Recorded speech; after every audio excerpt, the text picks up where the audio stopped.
Hi friends, அனைவருக்கும் வணக்கம். Reserve bank of India வந்து பார்த்தீங்கன்னாக்கா தங்க நகை கடனுக்கு ஒரு புதிய அப்டேட் வந்து எடுத்துகிட்டு வந்திருக்காங்க. அது என்ன அப்டேட்டுன்னு பார்த்தீங்கன்னாக்கா, இனி தங்க நகை கடனுக்கு இஎம்ஐ ஆப்ஷன் வரப்போகுது. விரைவில் குட் நியூஸ் சொல்லும் ஆர்பிஐ சொல்லி கொடுத்துருக்காங்க.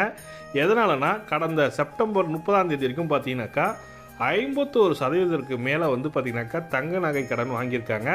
இதில் பெரும்பாலான என்ன காரணத்துக்காக வச்சுருக்காங்கன்னு பார்த்தீங்கன்னாக்கா, தங்க நகை கடன் வைப்பதற்கான காரணம் வந்து பார்த்தீங்கன்னாக்கா, தங்க நகைக்கான மதிப்பு வந்து உயர்ந்து கொண்டே செல்வதனால, அதனோட மதிப்பு உயர்றதுனால மக்கள் வந்து பார்த்தீங்கன்னாக்கா அதிகமாக தங்க நகை கடனை வாங்குகிறாங்க. அதனால் ஆர்பிஐ வந்து பார்த்தீங்கன்னாக்கா என்ன சொல்லியிருக்காங்கன்னா, தங்க நகை கடனை கொடுப்பவர்கள் அவர்கள் மீட்கும் பட்சத்தில் ஒன்றும் பிரச்சனை இல்லை. ஆனால் மீட்க முடியவில்லை. இப்போ வந்து பார்த்தீங்கன்னாக்கா தங்க நகைக்காக வைக்கிறாங்க, ஒரு அமௌண்ட் வச்சு வைக்கிறாங்க, லோனுக்கு வைக்கிறாங்க தங்க நகை கடனில்.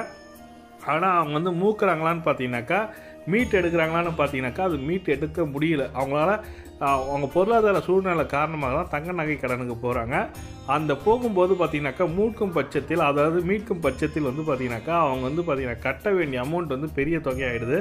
அதுக்கு இன்ட்ரெஸ்ட் எல்லாம் போட்டு வரதுனால கட்ட முடியல. அதனால் ஏலம் விடுறாங்க. ஏலத்தில் வந்து சரியான ப்ராப்பராக ஏலம் விடுறாங்களான்றதே தெரியல.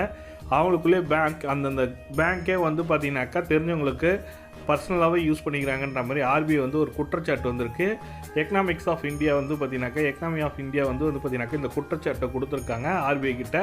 ஆர்பிஐ வந்து உடனடியாக நடவடிக்கை எடுக்கப்பட சொல்லி கொடுத்துருக்காங்க. அதனால் செப்டம்பர் 30 பார்த்தீங்கன்னாக்கா 51% பேருக்கு மேலே வந்து பார்த்தீங்கன்னாக்கா தங்க நகை கடன் பெற்றுள்ளதெல்லாம் இதை வந்து முறைப்படுத்தணும். அதுக்காக தான் கவர்மெண்ட் வந்து ரிசர்வ் பேங்க் ஆஃப் இந்தியா வந்து பார்த்தீங்கன்னாக்கா எல்லா பேங்க்லையும் இந்தியன் பேங்க்கு, கனரா பேங்க்கு, அதுக்கப்புறம் ப்ரைவேட்டில் இருக்க முத்தூட் கோல்டு, அர்டிகா கோல்டு, இந்த மாதிரி ப்ரைவேட்டாக என்சிபிஐன்னு சொல்லுவாங்க. அதில் மூலமாக தனியார்களில் கோல்டு லோன் வாங்குறவங்களுக்கு இப்போ வந்து ஆப்ஷன் வந்து கொடுக்கணும். அவங்களுக்கு வந்து பயனாளர்கள் வந்து அந்த நகைக்கடனை மூக்கும் பட்சத்தில் மூக்குறவங்களுக்கு தான் உடனடியாக கடனை வந்து கொடுக்கணும்.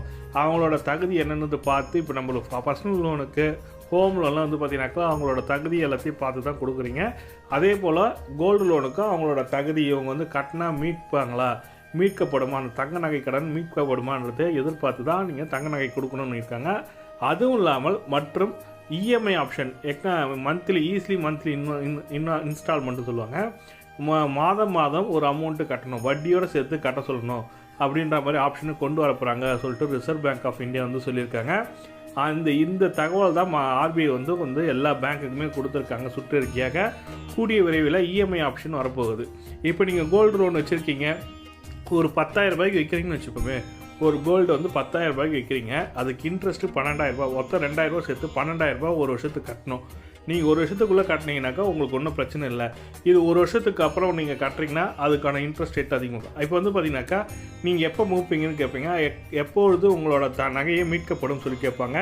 கேட்கும்போது வந்து பார்த்தீங்கன்னாக்கா இன்னும் ஒரு 2 வருஷத்தில், இல்லை 3 மாதத்தில், இல்லை 4 மாதம், 5 மாதம், இல்லை ஒரு வருஷத்தில் மீட்கப்படும் பட்சத்தில் உங்களுக்கு 12,000க்கு 10,000 லோன் வாங்கியிருப்பீங்க. 2,000 ரூபாய் இன்ட்ரெஸ்ட் போட்டு உங்களுக்கு மாதம் நீங்கள் இவ்வளோ கட்டலாம் அப்படின்னு சொல்லிட்டு இஎம்ஐ ஆப்ஷன் கொடுத்துருவாங்க. அதுக்கப்புறம் நீங்கள் இஎம்ஐயாக மாதம் கட்டிக்கலாம். இது போல் நடக்கும் பட்சத்தில் உங்களுக்கு வந்து கோல்டு வந்து யாருமே ஏலத்துக்கு போகாது.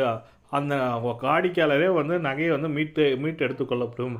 அதனால் எந்த ஒரு தவறுதலான நடவடிக்கை எடுக்கப்பட முடியாது சொல்லி கொடுத்துருக்காங்க. அதனால் ரிசர்வ் பேங்க் வந்து பார்த்தீங்கன்னாக்கா இஎம்ஐ ஆப்ஷன் கொண்டு வர போகிறாங்கன்னு சொல்லிட்டு கோல்டு லோன்லாம் எடுத்துகிட்டு வந்திருக்காங்க. இந்த தகவல் தான் உங்களுக்கு ஷேர் பண்ண நினச்சேன். வீடியோ பிடிச்சிருந்தால் லைக் பண்ணுங்கள், கூட சப்ஸ்கிரைப் பண்ணுங்கள். தேங்க்யூ.